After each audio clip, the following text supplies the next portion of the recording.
नमस्कार साथियों, आपके अपने YouTube चैनल हिंदी ज्ञान सागर में एक बार पुनः आपका हार्दिक स्वागत है। हमने अलंकारों के अंदर जो है फर्स्ट ग्रेड के अलंकार है वो सारे अलंकार हमने अब तक पढ़ लिए। 9 अलंकार थे फर्स्ट ग्रेड के अंदर। यमक, श्लेष, उपमा, रूपक, उत्प्रेक्षा, संदेह, भ्रांतिमान, दृष्टांत और उदाहरण अलंकार, ये 9 अलंकार हमने सारे पढ़ लिए। ग्रेड सेकेंड के अंदर 7 अलंकार तो इन्हीं में से थे, जिसमें ये श्लेष है, यमक है, उपमा है, रूपक है, उत्प्रेक्षा है। इसके अलावा 2 अलंकार हम आज पढ़ेंगे, विभावना और विरोधाभास अलंकार। उसके बाद में 2 अलंकार और बच जाएंगे। यानी कहने का मेरा तात्पर्य ये है कि 7 अलंकार एक हैं, 2 एक ये आज 2 हम पढ़ेंगे आज, और 2 अलंकार उसके बाद में। कुल 11 अलंकार हैं, वो सेकंड ग्रेड के अंदर हैं। और उसके बाद में अगर सिलेबस में कोई चेंजमेंट वगैरह होता है तो हम वो बाद में और पढ़ लेंगे। लेकिन अब तक हम उसके भी 7 अलंकार पढ़ चुके हैं, 2 आज पढ़ेंगे और 2 बाद में। कुल 11 अलंकार हैं, वो कंप्लीट हो जाएंगे। चलो ज़्यादा समय आपका ख़राब न करते हुए छोटा सा एक वीडियो है, इसके अंदर दोनों अलंकारों के बारे में हम देखते हैं। विरोधाभास अलंकार सबसे पहले दिया हुआ है। विरोधाभास अलंकार है जहाँ वास्तविक विरोध न होते हुए भी विरोध का आभास हो, वहाँ विरोधाभास अलंकार होता है। अर्थात बाह्य रूप से देखने पर तो विरोध का आभास होता है, लेकिन वास्तविक रूप से कोई विरोध नहीं होता। अब वास्तविक रूप से कोई विरोध नहीं होता, इसका तात्पर्य ये है कि अगर हम उसके अर्थ को समझें तब हमें पता चलता है कि वास्तव में ये विरोध नहीं है। यहाँ पर ये देखने में ही लग रहा है कि ये विरोध यहाँ पर प्रकट किया जा रहा है। हम उदाहरण से देखते हैं और उसके बाद में हमें समझ में आ जाएगा कि वास्तव में इस अलंकार में होता क्या। जैसे 2 उदाहरण मैंने यहाँ पर दे रखे हैं। मीठी लगे आँखें न लुनाई। अब आँखें हैं वो उसके अंदर से निकलने वाला पानी होता है, या ये कहा जाए कि उसका स्वाद जो होता है वो नमक के जैसा होता है, लेकिन मीठी लगती हैं फिर भी। अब ये यहाँ पर देखने के अंदर तो जो है वो नमकीन स्वाद वाली चीज़ मीठी कैसे होगी, लेकिन यहाँ पर मूल अर्थ यह है कि जिसके प्रति हमारा स्नेह होता है उसका जो भाव है वो हमें क्या लगता है, वो हमेशा अच्छा लगता है, मीठा लगता है। दूसरा उदाहरण है, या अनुरागी चित्त की गति समझे न कोई, ज्यों ज्यों बूढ़े श्याम रंग त्यों त्यों उज्ज्वल होई। देखिए यहाँ पर सीधे तौर पर आपको समझ में आ जाएगा देखने में क्या लग रहा है हमें। जो जो बूढ़े श्याम रंग, यानी कि काले रंग में जो जो कोई डूबता है तो वो क्या होता है, उज्ज्वल होता है। अब देखिए काले रंग में कोई डूबता है तो उज्ज्वल कैसे होगा, उज्ज्वल नहीं हो सकता। लेकिन यहाँ पर ये कहा गया है कि वो उज्ज्वल है, वो हो रहा है। अब ये देखने में तो क्या है, विरोध दिखाई दे रहा है कि ऐसा नहीं हो सकता, ये भाव ऐसा नहीं, विरोधाभास नहीं हो सकता। लेकिन अर्थ को अगर हम देखें, इसके अंदर अर्थ को अगर हम देखें तो ज्यों ज्यों बूढ़े श्याम रंग, यानी कि भगवान श्री कृष्ण के स्नेह के अंदर, उसकी भक्ति के अंदर अगर हम जितना ज़्यादा डूबते हैं उतना उज्ज्वल होते हैं। किससे? मन से, अपने हृदय से हम उतना उज्ज्वल होते जाते हैं। या अनुरागी चित्त की, अनुरागी यानी कि प्रेम की, हमारे हृदयगत प्रेम का ये भाव होता है कि हम जितना भगवान श्री कृष्ण के या ईश्वर के जो भाव है या उनकी भक्ति है उसके अंदर जितने डूबते हैं उतने ही हम क्या होते जाते हैं, उज्ज्वल होते जाते हैं। यानी कि बाहरी तौर पर विरोध था, लेकिन इसका अर्थ जब हम समझते हैं तो विरोध है वो हमें दिखाई नहीं देता। तो वहाँ पर ये अलंकार हो जाता, हमने पढ़ लिया विरोधाभास अलंकार। अब इसके बाद में है विभावना अलंकार। विभावना अलंकार के अंदर क्या होता है, जहाँ बिना कारण के ही कार्य संपन्न हो जाए वहाँ पर विभावना अलंकार है। यानी कि कारण नहीं रहता लेकिन फिर भी कार्य संपन्न हो जाता है। उदाहरण से समझेंगे तब हमें समझ में आ जाएगा।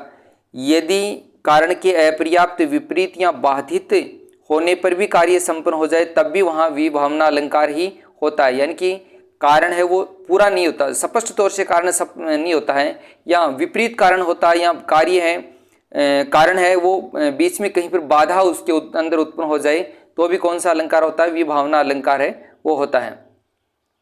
विभावना के 2 प्रकार होते हैं, एक शाब्दी विभावना, एक आर्थी विभावना। अब शाब्दी विभावना और आर्थी विभावना, शाब्दी विभावना जो होता है उसमें बिना, बिन, बिनु आदि शब्दों का प्रयोग होता है, जबकि आर्थी विभावना में इनका प्रयोग है वो नहीं होता। ये हमें इसकी पहचान है। ये इसके बारे में कोई इतना विशेष कोई पूछता नहीं है कि आर्थी है, शाब्दी है, सीधे तौर पर पूछा जाता है अलंकार इसके अंदर कौन सा है।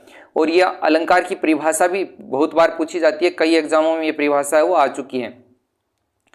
प्रसिद्ध उदाहरण है पहला ही उदाहरण मैंने ये जो एग्जाम्स के अंदर आया वही दिया, बिनु पग चले सुने बिनु काना, कर बिनु कर्म करे विधि नाना, आनन रहित सकल रस भोगी, बिनु बानी बक्ता बड़ जोगी।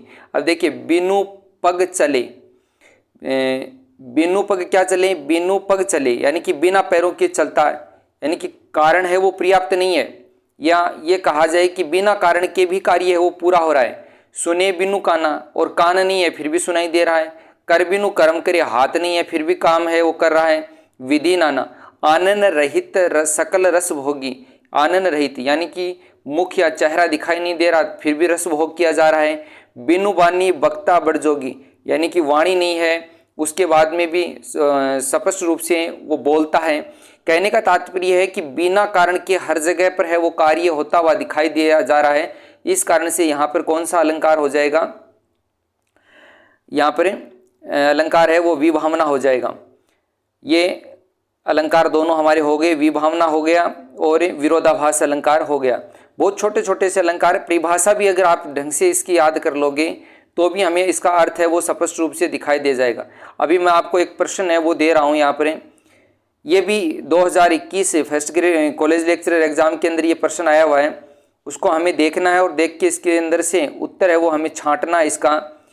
वो उत्तर ही नहीं छांटना है, मैं आपसे ये भी उम्मीद करता हूँ कि उत्तर के साथ साथ में आपको इसमें बाकी के अंदर कौन सा अलंकार है वो भी हम लिखें। मैं बाद में इसका जो उत्तर है वो पिन कर दूंगा कमेंट्स के अंदर, वहाँ से आप देख सकते हैं। लेकिन पहले आप कोशिश कीजिए, अभ्यास करने से ही वो चीज़ें आती हैं। विभावना अलंकार किस पंक्ति के अंदर है, और ये कॉलेज लेक्चरर के अंदर ये जो प्रश्न है वो 2021 वाली के अंदर आया हुआ है। तंत्री नाद कवित रस सरस राग रति रंग, अनबूढ़े बूढ़े तरे जे बूढ़े सब अंग। ये है। दूसरा है मुनि तापस जिनते दुख लही, ते नरेश बिनु पावक दही, अवदेश के बालक चारी सदा, तुलसी मन मंदिर विहरे, नर नल की, ये नल की अरु नल नीर की, नर की अरु नल नीर की, गति एके करे जोई, जेतो नीचो वह जले तेतो ऊंचो होई। इन चारों के अंदर मूल रूप से तो हमें विभावना अलंकार छांटना, उसका उत्तर देना है। लेकिन अगर चारों के ही उत्तर आप बताओ तो और भी ठीक है। 1 नंबर, 2 नंबर, 3 नंबर, 4 नंबर में कौन कौन से अलंकार इसके अंदर है, क्योंकि ये सारे अलंकार हमारे पाठ्यक्रम के अंदर सम्मिलित हैं। तो मैं उम्मीद करता हूँ इन चारों के उत्तर आप कमेंट बॉक्स में अवश्य देंगे। अभ्यास कीजिए, जितना ज़्यादा अभ्यास करेंगे उतना ही ज़्यादा हमें इन अलंकारों के बारे में पता चलेगा। बाकी परिभाषाएं याद करके हम उसके छोटे छोटे कुछ हिंट्स हैं, अगर उनको भी याद रख लें तो परीक्षा में उनसे हमारा प्रश्न है वो 100% है वो सही हो जाएगा। मेरा ये मानना है। पिछले एग्जाम्स के जो प्रश्न हैं साथ साथ में उनको भी देखते रहिए। आज के लिए बस इतना ही। बाद में अगले वीडियो के अंदर 2 अलंकार और हम पढ़ेंगे, और उन 2 अलंकारों के अंदर एक तो अलंकार इसके अंदर है असंगति अलंकार, और एक है मानवीकरण। ये 2 अलंकार पढ़ने के बाद में असंगति और दूसरा है मानवीकरण। मानवीकरण अलंकार, ये 2 अलंकार और हैं जिनको पढ़ने के बाद में 2nd ग्रेड के भी सारे अलंकार पूरे हो जाएंगे। उसके बाद में हम कॉलेज लेक्चर के अंदर जो बचे हुए अलंकार 3 बच जाएंगे। एक अपनिहुति बच जाएगा, एक अनुप्रास बच जाएगा और एक वक्रोक्ति बच जाएगा। ये 3 अलंकार पढ़ लेंगे तो कॉलेज लेक्चरर के भी सारे के सारे अलंकार हैं वो कंप्लीट है हमारे हो जाएंगे। उसके बाद में हम छंद को शुरू करेंगे, इसके बाद में हम रस को शुरू करेंगे। अगर धीरे धीरे भी हम इस समय के अंदर चलते रहें सिलेबस को साथ साथ में लेकर, तो भी हमारा सिलेबस है वो बहुत ज़्यादातर सिलेबस है वो क्लियर हमारा हो जाएगा, ताकि जब भी एग्ज़ाम का विज्ञापन आए तब हमें ज़्यादा है उसके अंदर देखना ना पड़े और जल्दी हम हमारी तैयारी को पूर्ण लक्ष्य तक पहुंचा सकें। इसी के साथ में आज के लिए बस इतना ही। धन्यवाद। चैनल को सब्सक्राइब अवश्य करें।